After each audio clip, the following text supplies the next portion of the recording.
Yeah, well, thank you for having me today. It's great to be able to talk about using imaging as a response marker in the setting of PSMA radioligand therapy.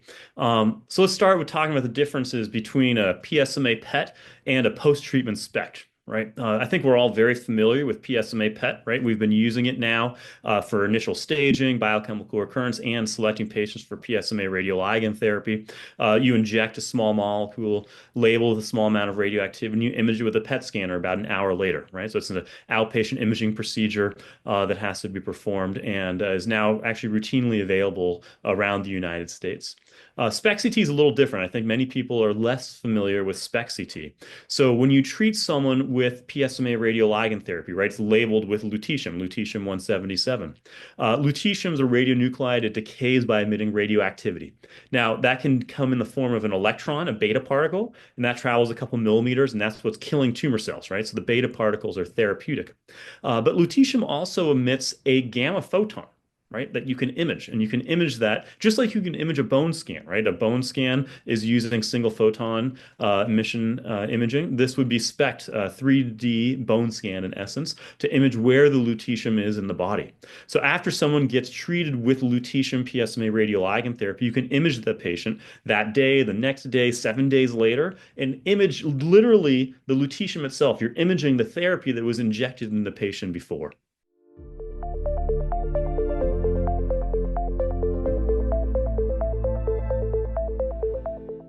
Yeah, that's a great question. So, sort of, some of it is just the fact of when the patient's being treated. You can't use SPECT imaging to select a patient for radioligand therapy, right? Because you haven't yet administered the therapy. So, in the setting of initial staging or biochemical recurrence or patient selection, there's obviously no choice. You're using a PSMA PET.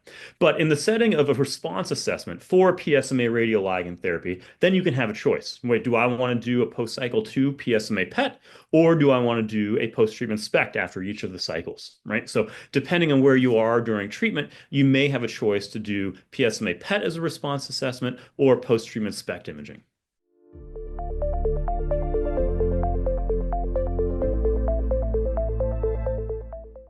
So at UCSF, we have converted over to, in essence, doing post-treatment specs after each treatment for all patients undergoing PSMA radioligand therapy. And we do it 24 hours after. So a patient comes in, gets treated. The next day they come back, they get a SPECT scan. That scan takes about 20 minutes, whole body, in essence, vertex to mid-thighs. And they do that after each treatment. And that way we can track the patient's disease after each individual cycle while they're on treatment.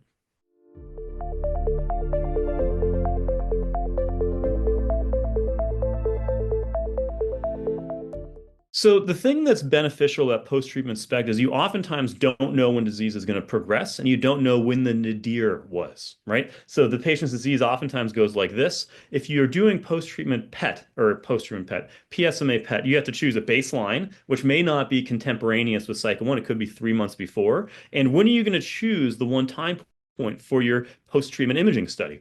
Whereas with post-treatment SPECT, your cycle one is perfectly baseline. It's literally the dose that was given at the first day of treatment. And then you get it every 6 weeks. And it comes for free, right? Well, not free exactly. But if you think about a PSMA PET, the majority of the cost of a PSMA PET is the radiopharmaceutical, the drug itself. Whereas with post-treatment SPECT, you're just paying for the technical component of the SPECT CT. So for, in essence, less than the cost of one PSMA PET, I can get a post-treatment SPECT after all 6 cycles of PSMA radioligand therapy. And then I don't need to make a decision as to what is the time point I want to assess the response of that patient.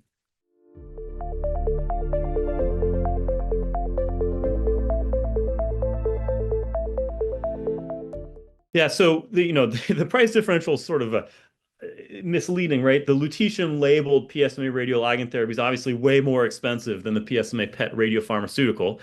So, there's a difference here, but you're giving the therapy anyways.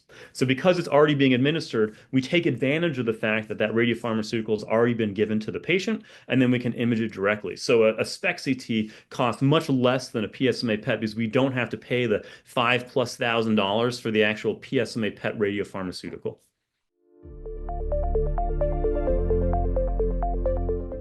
And I typically save PSMA PET for patients who we've treated and maybe paused, and then their PSA might be rising again, and we want to reassess them.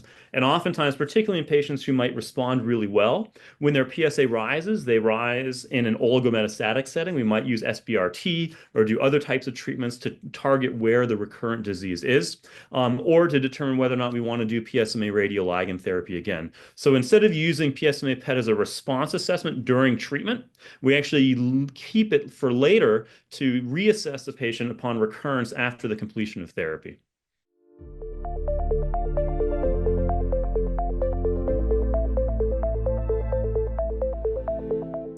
That's a great question. So over time, I'm hoping more and more sites will start using post-treatment SPECT to image patients. The one thing that's really unique about radioligand therapy is your ability to image and track disease over time. There's really no other therapy where you can directly image the therapy after each treatment and see what's going on with each individual's patient's disease during treatment. Right. And it's incredibly unique. You treat someone with chemotherapy and you have no idea what's going on. The PSA goes down 10%. Are they progressing or not? We don't actually know.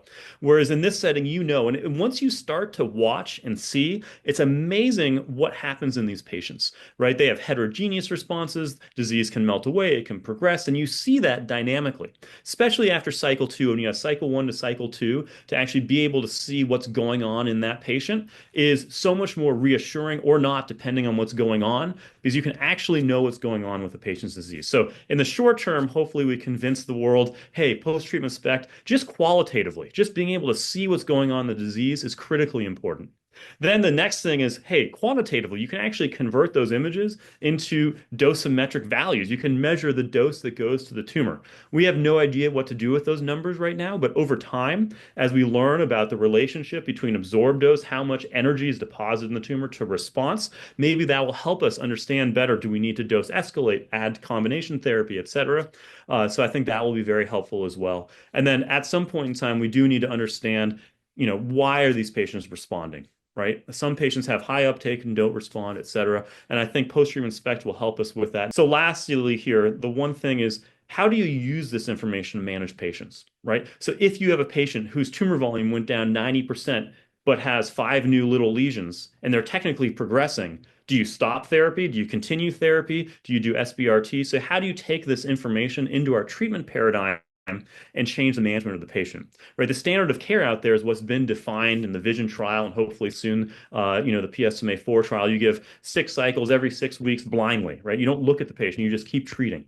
But now that we can see the patient's disease during treatment, it's going to inform us to make decisions about what to do with their therapy. And I think how the imaging results impact our decisions in terms of clinical management still need to be defined. And there's trials already being discussed and are about to start to try to understand how to optimally manage these patients based on response assessment during treatment. The nice thing about post-treatment SPECT, which is really important, is it allows you to, in essence, look at the radiation sensitivity of the patient, right? We always talk about how uptake at baseline correlates to response. The higher uptake, the better response. But what that doesn't take into account is how sensitive each individual patient is to radioactivity. But the change in volume on post-treatment SPECT allows us to combine together avidity with radiation sensitivity and look at patients' response dynamically. How that we use that information, I think we'll learn as time moves forward.